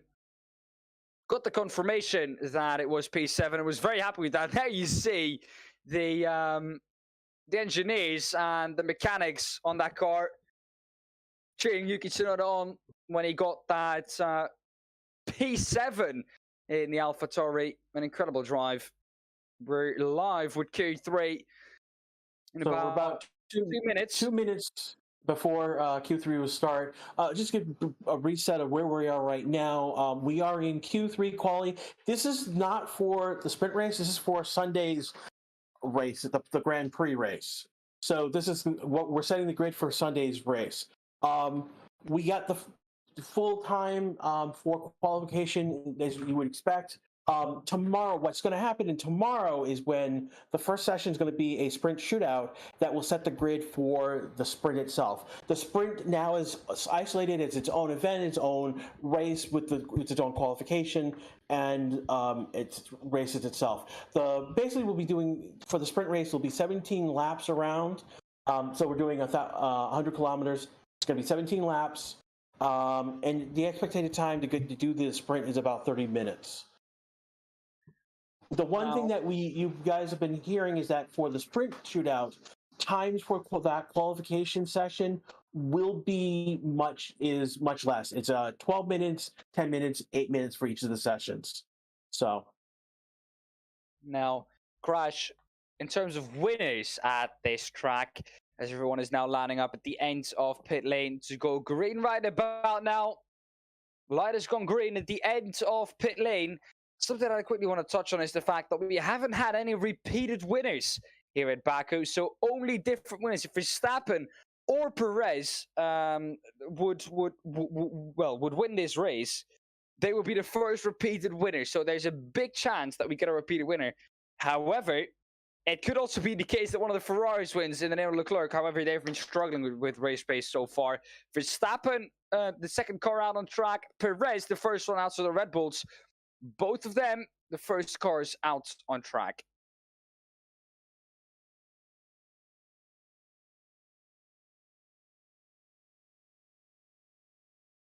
You've got Sainz ahead of Charles Leclerc. Then you've got Yuki Tsunoda out. Let's see what he can do. Behind that comes the first McLaren. Norris out on track. Then we have Hamilton behind that. And then we get Alonso coming out of pit lane. So the only two drivers in pit lane at the moment are Lance Stroll and Oscar Piastri. Norris opting to go early in qualifying. Drivers just getting the tires up the temperature now. Making sure that everything is correct for that one flying lap. Just to remember you, we were about 4/10 off in Q2 of the quickest ever lap time at this track, 1:40.495. Will one of the Red Bulls or a Ferrari be able to improve on that quickest ever lap time? We were close in Q2. And we need about 4/10 to improve on that lap time. Crash, what do you think?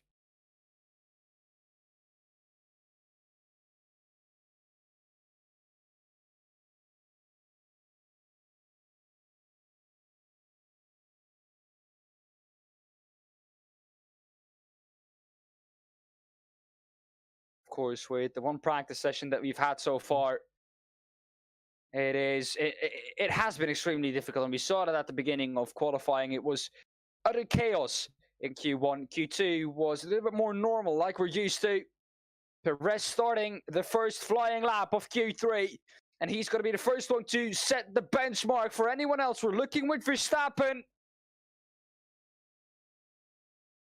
Perez at the moment, 3 purple mini sectors, 4 purple mini sectors. That gets taken though by Carlos Sainz of the Ferrari. It might be Ferrari taking pole position. It might be Red Bull. One thing we know though is that Ferrari has been super quick in sector number 1. It's all going to come down to this crash.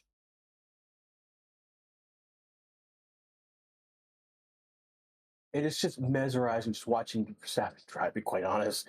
It's just, he's just in a zone right now. Again, easily the best driver on the grid right now.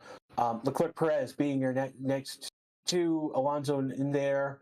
I would not put Sainz in that ultra top category. Leclerc quickest in sector number 1, 35.2. That is an immensely quick lap time, or sector time by Charles Leclerc. We know that the Ferrari is quick in sector number 1. Now comes the paid part though for the Ferrari. Sector number 2 and sector number 3. Straight line speed is where the Red Bull has been so quick. Perez first one, 40.3, an absolute quick lap sector time. Verstappen goes even better, 40.335.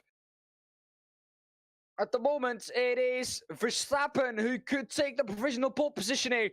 Perez is going to be the first one across the line. Goes to a 1:40.563. Verstappen behind that. Can he break that quickest lap time on the track so far? Yes, he can. Goes to a 1:40.445. Behind that is Leclerc, who's quickest in section number 1. Does not get a quickest section number 3. Sainz pops up into P3. Leclerc goes in to P2.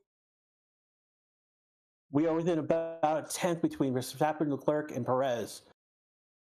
Verstappen and Leclerc have exactly the same lap time. Both have a 1:40.445. Verstappen set his time earlier, so that means that Verstappen is in a provisional pole position.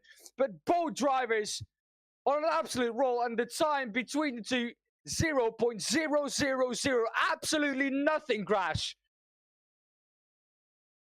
Verstappen gets because he set his time first, he gets the Yes. P1 over Leclerc, but they have Yes. the same time. Don't get me wrong. There's 7 minutes left in the session. They're both going out. Like these two guys are going to be going out again, and going for it. Wow. Perez only a 10th off. He's going to be going for it. We have time for another run. Yeah. Now, the thing is, on a straight circuit, though, if you're first after that first run in Q3 and someone does make a mistake at the end of Q3, you are the one who will keep that first position if we do get a red flag. Both Stroll and Piastri are out on track at the moment, too. Piastri at the moment in section number 2. Stroll coming across the line in just a moment's time. There's 1 minute seconds to go. There he goes. He is now starting his flying lap. And Piastri will be starting his flying lap in a moment. They both left it late. They both, I expect, are going for only one run here.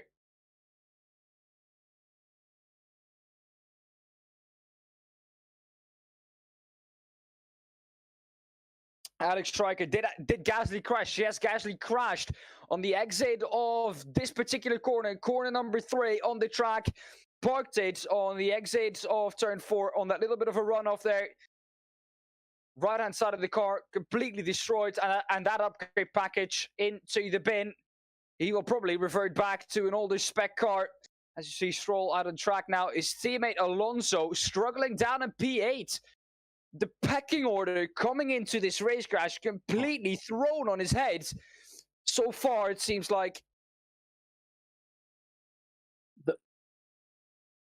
the fact that we've got Red Bull and Ferrari fighting with each other again at the top is amazing, because I did not expect Ferrari to be back up here again for a while. Again, Hamilton is P5. Let's see where Stroll comes in.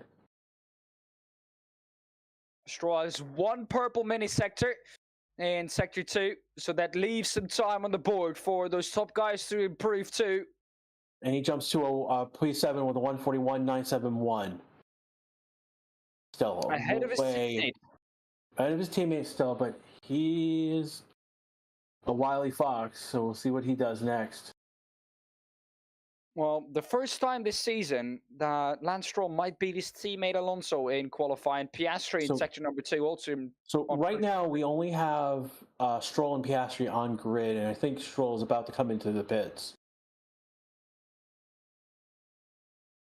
In the chat, I'm getting through that Alonso might have an engine problem, which would be unfortunate for the Spaniard. Verstappen goes out for his last flying lap, is the only one to go out that early. Leclerc on the out lap too. Piastri almost finishing his lap now. Yeah, those drivers only going for one flyer, or either going for a cool after that. And he did a 142.097, which keeps him in P10.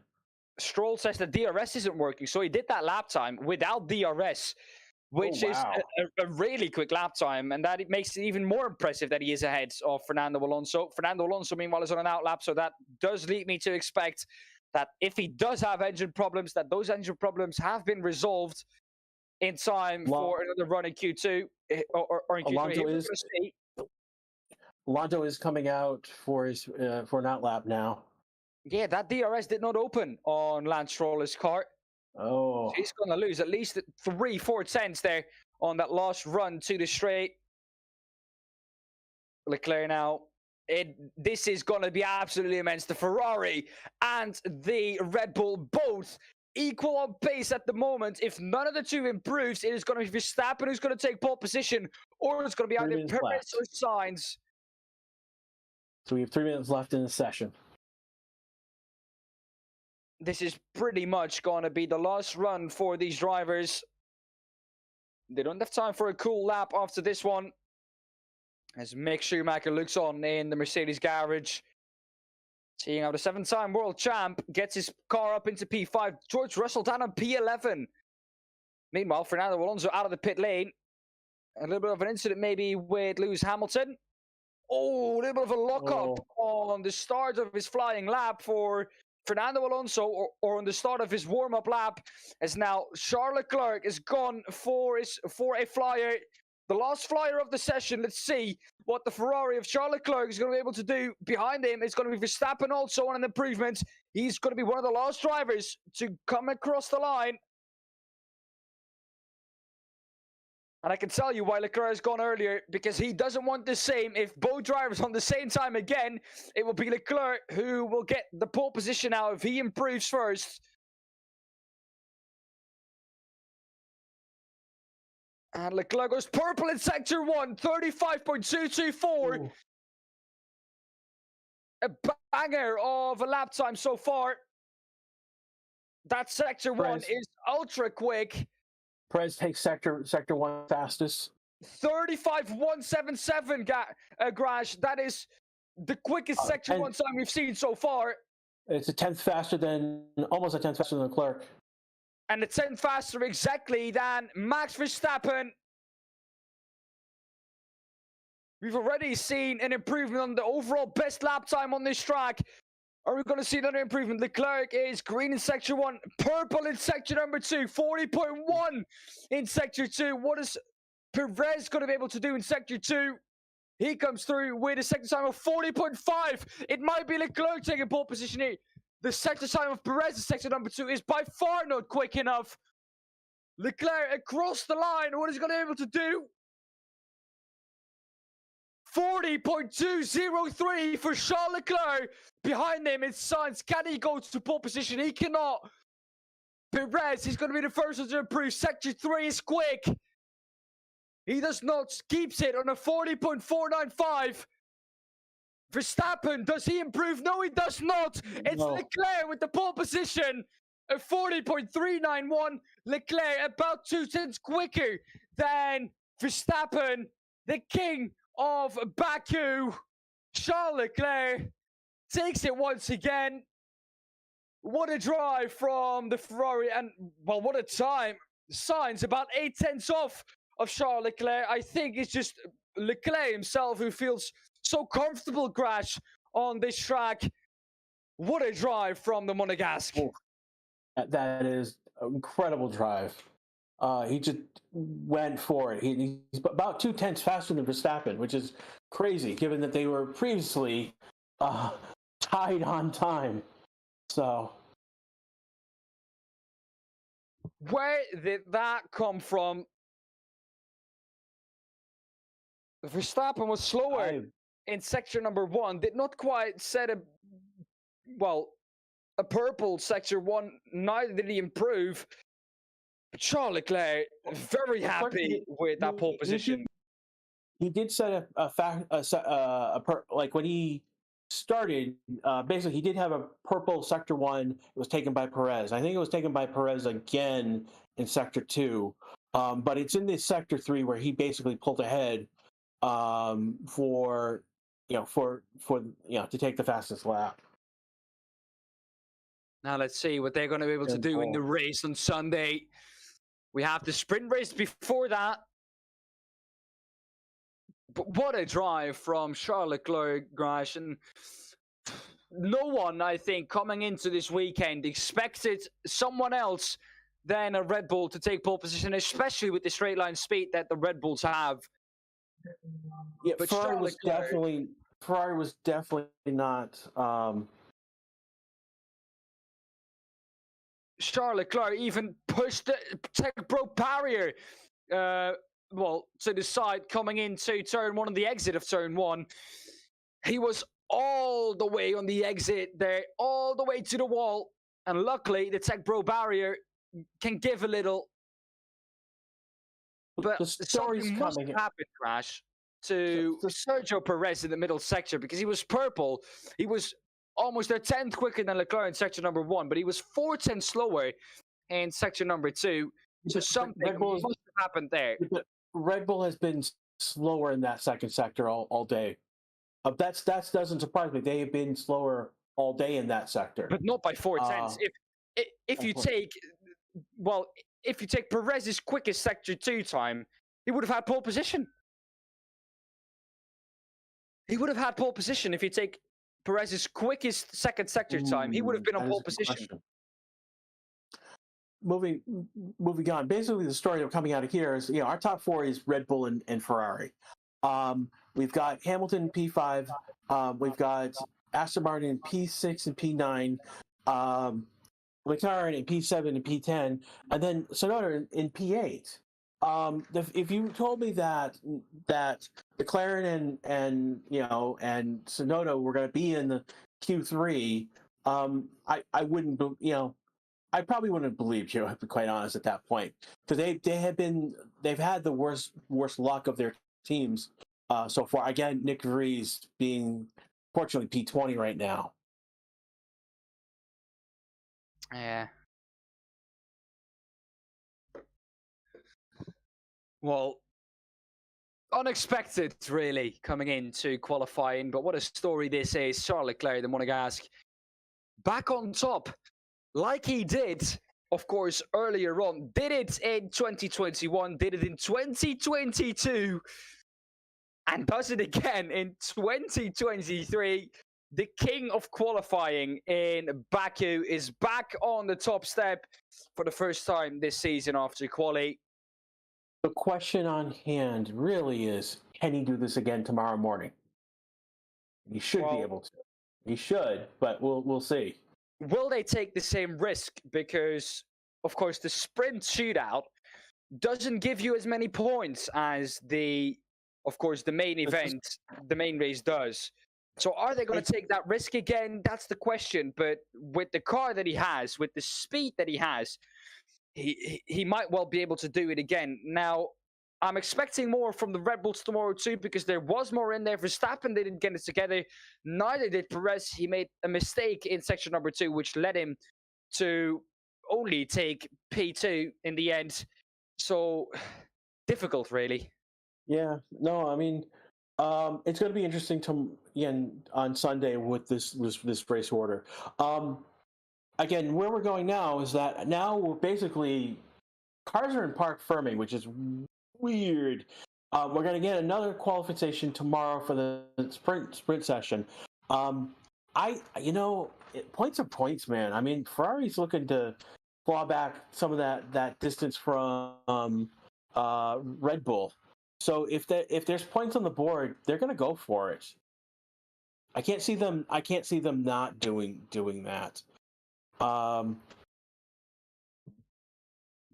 Yeah, been a chaotic day today. Any predictions for tomorrow for the sprint you want to throw out? I think that Leclerc will keep his P1, Verstappen will be P2, and Perez will be P3 for the sprint tomorrow. Qualifying for the sprint tomorrow, I expect Perez to be on pole position. Leclerc P2 and Verstappen P3. That's what I'm expecting for the qualifying. I think we might see a bit of a shake-up. Yeah. What I will say, I have a feeling that Sainz might not make the way that Sainz has been driving today. If he drives that way tomorrow, he won't make it out. He might not make it out Q1 or Q2. Yeah. There's going to be. I think there's going to be a shake-up with the sprint race tomorrow. De Vries possibly getting a redemption moment tomorrow. Probably same, and Gasly as well, a redemption moment if Gasly can even get into his car tomorrow. So looking, I have a feeling those guys will get it. They'll definitely get into Q2. One of them will probably get into Q3. I have a feeling De Vries might get into Q3, given Tsunoda got into Q3.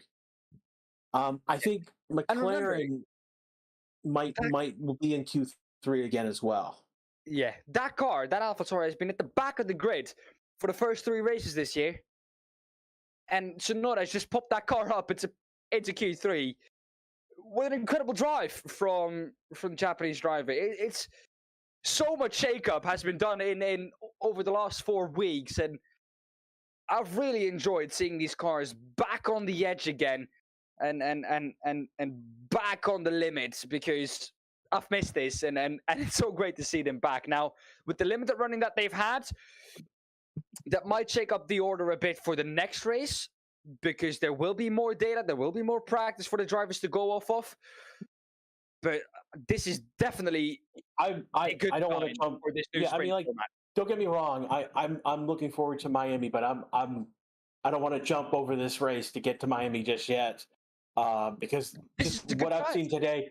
Yeah, what I've seen today basically shook things up, and I mean, if you wanted to see things shoken, shoken up a little bit, today was the day that shook things up. And it's, we've got Leclerc on pole. We've got Norris, and again, McLaren in Q3, Tsunoda in Q3, Hamilton in a P5. Yeah, no, it's going to be interesting tomorrow. It's going to be interesting tomorrow what happens. It's going to be interesting Sunday with the race as well. Yeah, for sure. And especially, this is such a good sign for the new sprint format that they have introduced here in Baku. And it's not only going to be Baku that is going to see these new changes. With Baku, I think it's also going to be the Spa-Francorchamps Grand Prix, and I think two or three other Grand Prix that for the first time ever will see a sprint weekend at that track. So it's going to be amazing to see. And well, I have it. It's Belgium, Spa-Francorchamps, Qatar, Lusail Circuit, and Austin, Texas. We'll see. For the first time, we'll get a taste of an F1 sprint weekend. And this is definitely such great signs for the new sprint format that they have introduced.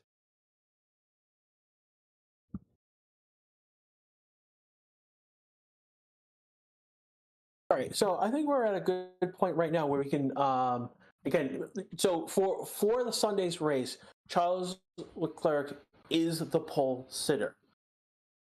That is, the one of the things from last year that I was like a little unsure of what was going on, given that the sprint set up the race. This year, the sprint is its own event, has its own qualification, which is called the Sprint Shootout.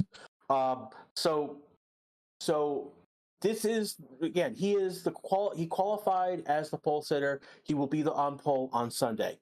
So that is, this is what I like about this year's sprint, is that has been cleaned up. We've got another qualification tomorrow, which I'm looking forward to, because it's going to be crazy. Ooh, Crash, I've just seen something. Verstappen touched the wall, exit turn 2. And that was a pretty hard hit too.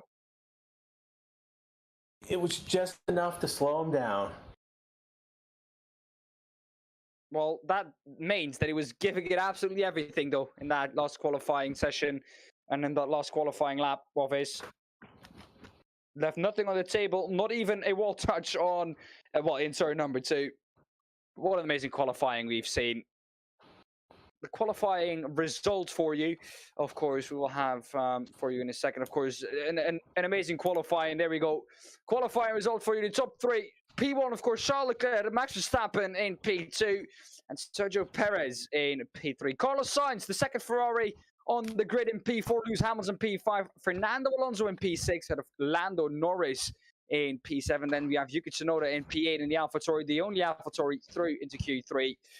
George Russell was, of course, the big story in Q2, out in Q2 with a 141.6. He's in P11. 12th, Esteban Ocon. 3rd, Alexander Albon. 14, Bottas. 15, Logan Sargent ahead of Zhu Guanyu in P16. Nico Hülkenberg, P17. 18th, Kevin Magnussen. 19th, Pierre Gasly. And not setting a lap time, of course, Nick de Vries with not a representative lap time out there. Out in Q1 with a crash in turn number 3.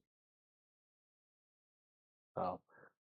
I want to thank everyone who's watched through the past hour, 2 hours ago.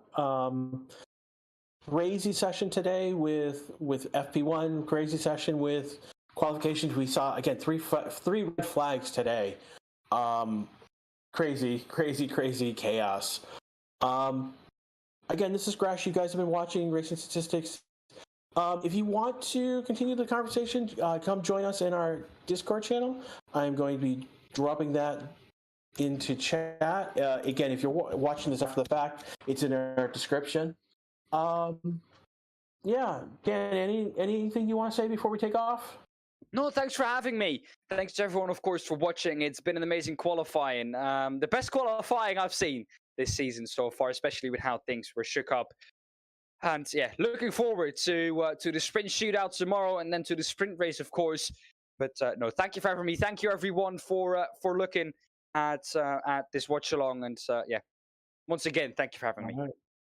Okay, everyone. Again, tomorrow we'll be back tomorrow for the sprint shootout. That is the qualification that will set up the grid for the sprint race. Ryan will be back tomorrow afternoon for the sprint, and then he'll be back again Sunday for the race itself.